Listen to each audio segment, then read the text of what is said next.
요셉이 그들에게 가까이 오기 전에 그들이 요셉을 멀리서 보고 죽이기를 꾀하여 서로 이르되 꿈꾸는 자가 오는도다. 자, 그를 죽여 한 구덩이에 던지고 우리가 말하기를 악한 짐승이 그를 잡아먹었다 하자. 그의 꿈이 어떻게 되는지를 우리가 볼 것이니라 하는지라. 르우벤이 듣고 요셉을 그들의 손에서 구원하려 하여 이르되 우리가 그의 생명을 해치지 말자. 르우벤이 또 그들에게 이르되 피를 흘리지 말라. 그를 광야 그 구덩이에 던지고 손을 그에게 대지 말라 하니 이는 그가 요셉을 그들의 손에서 구출하여 그의 아버지에게로 돌려보내려 함이었더라.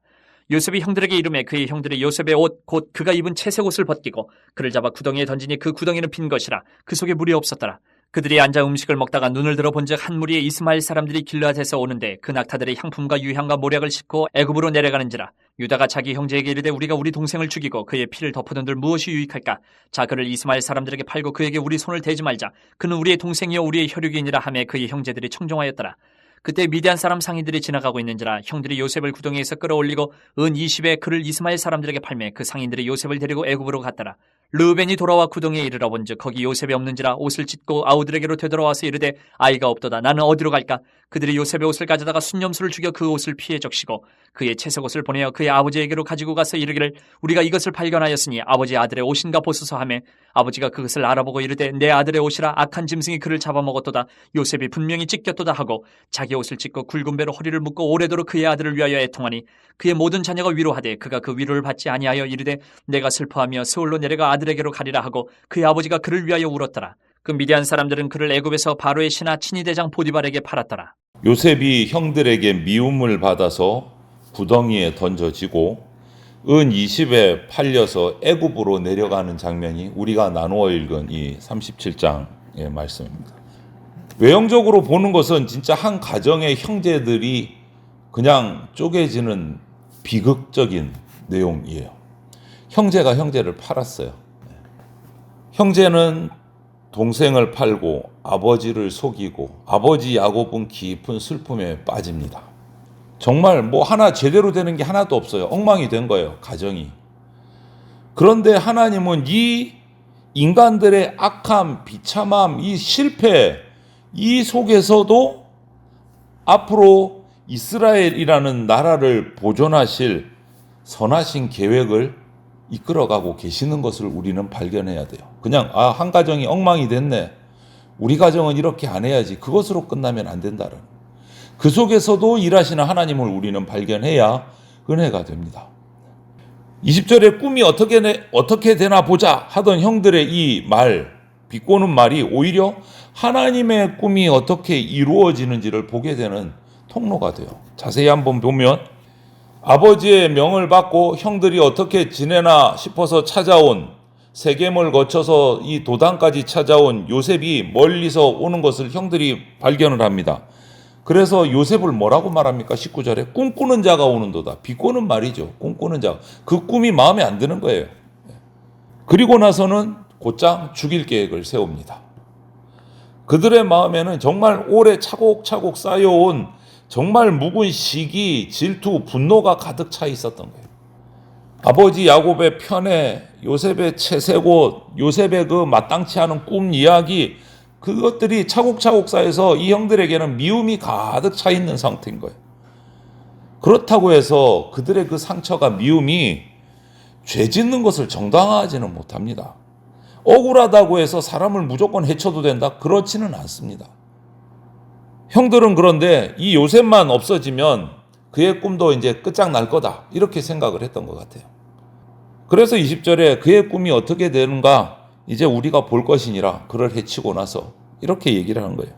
이것이 인간의 진짜 어리석은 모습인 거예요. 우리 인간의 어리석은 모습. 사람은 하나님의 뜻이 자기 마음에 들지 않으면 그걸 없애려고 해요. 하나님의 말씀이 내 자존심을 건드리면 그 말씀을 거부하고 피합니다.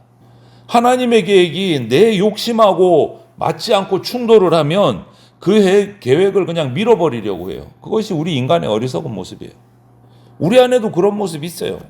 한번 살펴보십시오. 혹시 내 마음속에 내려놓지 못한 어떤 미움들이 있지는 않는가? 내가 그리스도인이라고 하면서도. 누군가 잘 되는 것 보면 정말 막 마음이 불편해갖고 시기심이 부글부글 끓어오르지는 않는가?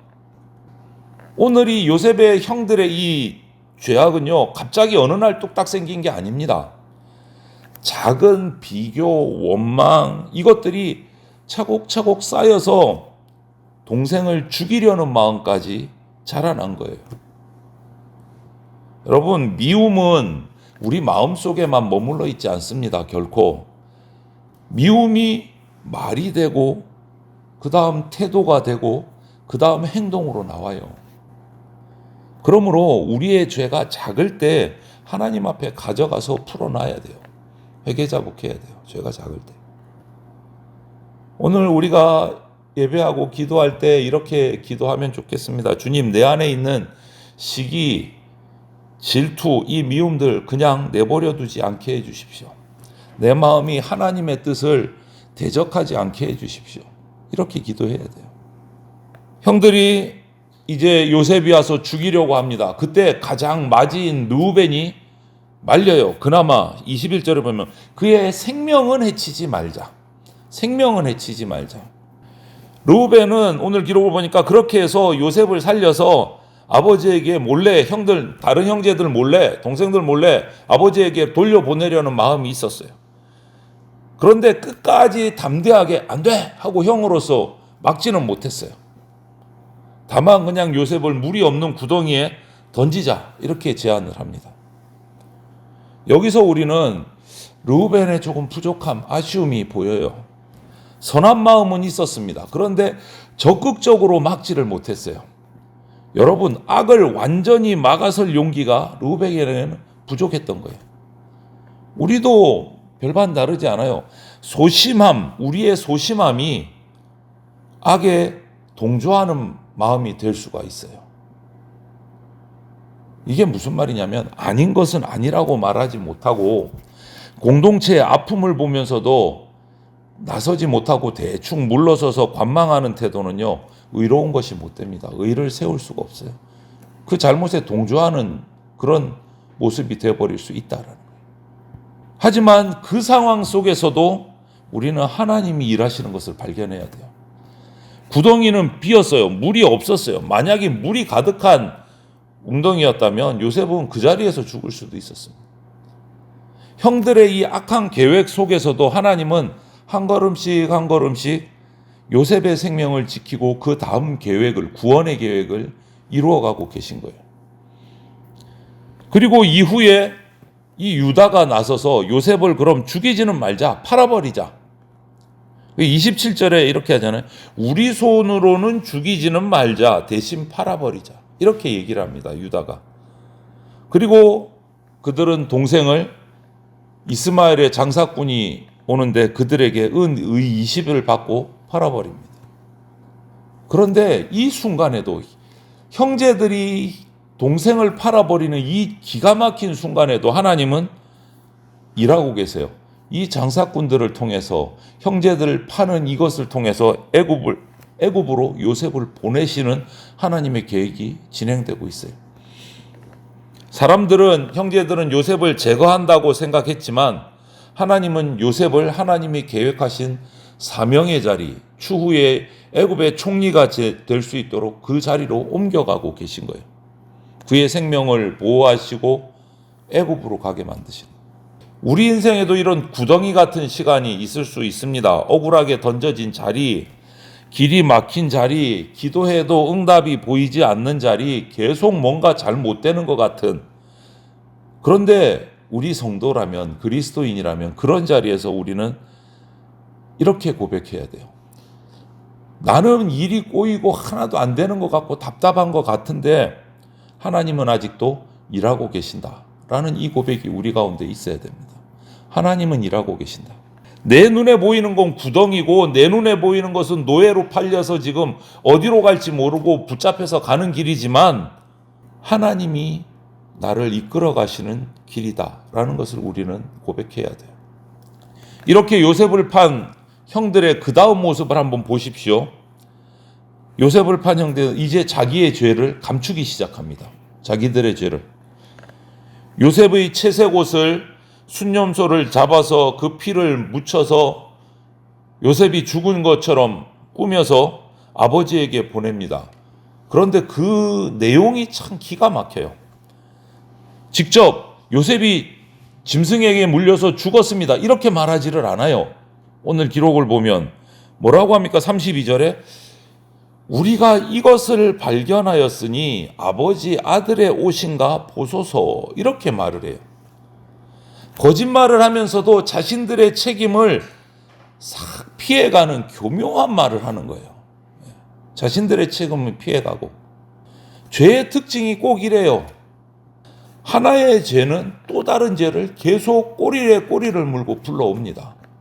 요셉을 미워한 죄가 요셉을 파는 죄로 이어지고, 그 죄가 아버지에게 거짓말해서 아버지를 속이는 죄로 이어져요. 죄를 감추려고 할수록 더 많은 거짓이 필요하고 그것이 죄가 되는 거예요. 그래서 우리에게는요, 회개하는 것이 은혜입니다. 죄를 끊을 수 있는 거기 때문에. 죄를 숨기는 사람은요, 계속 묶여서 살아요, 그 죄에. 하지만 죄를 하나님 앞에 탁 털어놓고 고백하는 사람은 하나님 앞에서 자유함을 얻습니다. 그 옷을, 피 묻은 채색 옷을 받은 야곱의 반응은 뭡니까? 그 옷을, 요셉의 옷인 걸 알아보고 무너져 내려요. 33절에 내 아들의 옷이라 이러면서 오래도록 애통을 합니다. 아버지가 그냥 무너져 내린 거예요.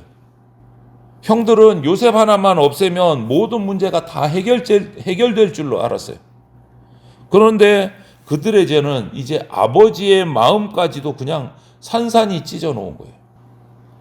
미움을 가지면요, 단순하게 그 대상자 한 사람만 다치게 하는 게 아닙니다. 한 사람을 향한 그 증오는 그 사람을 사랑하는 많은 사람들까지 다 아프게 만들어요. 그런데 본문 오늘 마지막 절이 더 놀랍습니다. 36절이 이렇게 기록하고 있어요. 그 미디안 사람들은 그를 애굽에서 바로의 신하 친위대장 보디발에게 팔았더라. 요셉이 어디로 갔는지를 기록하고 있어요. 야곱의 집은 지금 거짓으로 가득 차서, 미움에 그냥 죄가 가득 차서, 또 야곱의 집은 통곡하고 있어요. 그런데 요셉은 애굽에 도착했어요. 형들은 죄를 숨기고 있지만 하나님의 계획은 앞으로 전진하고 있어요. 사람들의 눈에는 비극이 가득 찼는데 하나님의 역사 속에서는 구원의 길이 열려지고 있어요.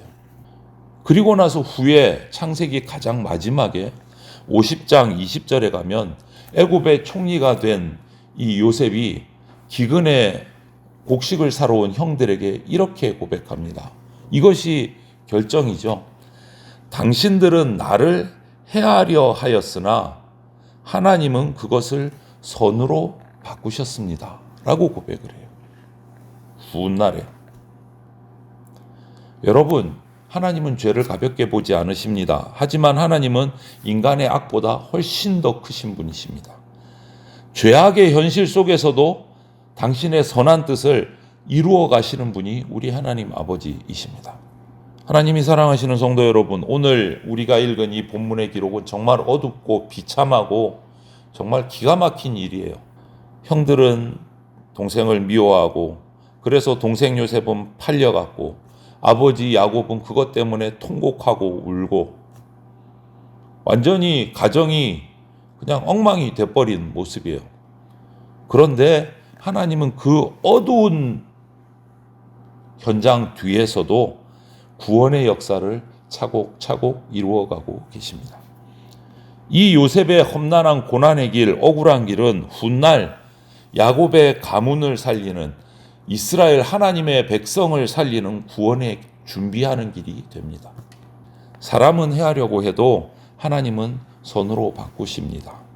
우리의 실패와 눈물, 억울함, 기다림까지도 하나님 손에 붙들리면 구원의 길이 됩니다. 오늘 하루도 내 개인의 어떤 꿈보다 하나님의 꿈을 믿고 신뢰하면서 사시기를 소망을 합니다. 요셉을 애굽으로 인도하신 그 하나님께서 저와 여러분의 인생도 가장 선한 길로 이끌어 주시기를 주님의 이름으로 축원을 드립니다. 아멘.